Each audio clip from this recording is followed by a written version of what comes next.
पहाटे अवयव निकामी झाल्याने चौघांचा मृत्यू, एकाच कुटुंबातील चौघे जागीच गेले. भयंकर प्रकार, कारण जाणून हादराल. कर्नाटकातील रायचूर जिल्ह्यातील कल्लूर गाव शांत, साधा आणि शेतीवर जगणारं गाव. या गावात राहणाऱ्या एका शेतकरी कुटुंबासाठी ती रात्र इतर दिवसांसारखीच होती. दिवसभर शेतात काम करून सगळे घरी परतले होते. घरात साधं जेवण बनलं होतं, चपाती, मटण आणि कोशिंबीर. त्या रात्री कुटुंबातील सर्व सदस्य एकत्र बसून जेवले. घरात कुठलाही तणाव नव्हता, कुठलीही भांडणं नव्हती. हसत हसत गप्पा मारत सगळ्यांनी जेवण केलं. ही त्यांची शेवटची एकत्र बसून केलेली जेवणाची वेळ असेल याची कल्पना कोणालाच नव्हती. जेवणानंतर सगळे झोपायला गेले. गावात शांतता होती. बाहेर अंधार होता. घरात सगळे गाढ झोपलेले होते. पण मध्यरात्रीनंतर अचानक काहीतरी विचित्र घडायला सुरुवात झाली. घरातल्या सदस्यांची प्रकृती अचानक बिघडायला लागली. कोणाला उलट्या सुरू झाल्या, कोणाला पोटदुखी सुरू झाली, तर काहींना श्वास घेण्यास त्रास होऊ लागला. सुरुवातीला हे साधं काहीतरी असावं असं वाटलं, पण काही मिनिटातच परिस्थिती गंभीर झाली. घरात एकच गोंधळ उडाला. मध्यरात्री अचानक सगळेच त्रस्त झाले. कोणाला उठता येत नव्हतं, कोणाला बोलता येत नव्हतं. त्या घरात भीतीचं वातावरण पसरलं. परिस्थिती इतकी गंभीर झाली की कुटुंबातील सदस्यांना मदतीसाठी हाक मारण्याची ताकद उरली नाही. गाव शांत झोपेत असताना त्या घरात मृत्यूशी झुंज सुरू होती.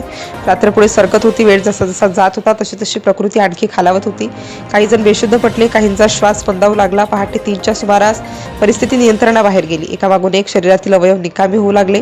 घरात मृत्यूचं सावट गडद होत गेलं.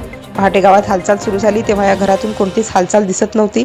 शेजाऱ्यांना संशय आला. दरवाजा ठोठावला गेला, पण आतून काहीच प्रतिसाद मिळाला नाही. शेवटी दरवाजा उघडण्यात आला आणि आज जे दृश्य दिसतं ते पाहून सगळ्यांच्या अंगावर काटा आला.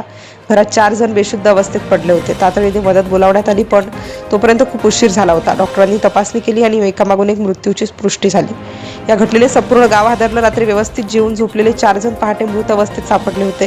ही बातमी काही वेळातच परिसरात पसरली. गावातील लोक घराबाहेर जमा झाले. सगळ्यांच्या चेहऱ्यावर भीती आणि आश्चर्य होतं. पोलिसांना माहिती देण्यात आली. पोलिसांनी घटनास्थळी धाव घेतली. घराची तपासणी सुरू झाली, पण सुरुवातीला काहीच स्पष्ट नव्हतं. मृतदेह शवविच्छेदनासाठी पाठवण्यात आले. जेवणाचे नमुने तपासणीसाठी गोळा करण्यात आले. नेमकं काय झालं याचा शोध सुरू झाला. या दरम्यान कुटुंबातील एक सदस्य गंभीर अवस्थेत असल्याचं समोर आलं. त्याला तातडीने रुग्णालयात दाखल करण्यात आलं. घटनेमागे नेमकं काय याबाबत वेगवेगळ्या चर्चा सुरू झाल्या. काहींनी विषबाधेचा अंदाज व्यक्त केला, तर काहींनी इतर शक्यता मांडल्या. पोलिसांनी अन्नाचे नमुने फॉरेन्सिक तपासणीसाठी पाठवले. अहवाल आल्यानंतरच सत्य समोर येणार होतं. ही घटना इतकी धक्कादायक होती की संपूर्ण रायचूर जिल्ह्यात भीतीचं वातावरण पसरलं. रात्री जेवण करून झोपणेही लोकांना धोकादायक वाटू लागलं. शेवटी पोलिसांनी प्राथमिक माहिती दिली. अन्नातून विषबाधा झाल्याचा संशय व्यक्त करण्यात आला. या घटनेत मृत झालेल्यांची नावे समोर आली. निबन्ना वागली, वय 60 वर्ष, त्यांची पत्नी इरम्मा वय 54 वर्ष, मुलगा मल्लेशा वय 19 वर्ष आणि मुलगी पार्वती वय 17 वर्ष. एकाच कुटुंबातील 4 जण काही तासात मृत्युमुखी पडले. रात्री मटण खाऊन झोपले आणि पहाटे अवयव निकामी झाल्याने चौघांचा मृत्यू झाला. अन्नातून विषबाधा झाल्याचा प्राथमिक अंदाज व्यक्त करण्यात आला आणि हीच घटना संपूर्ण देश हादरवून गेली.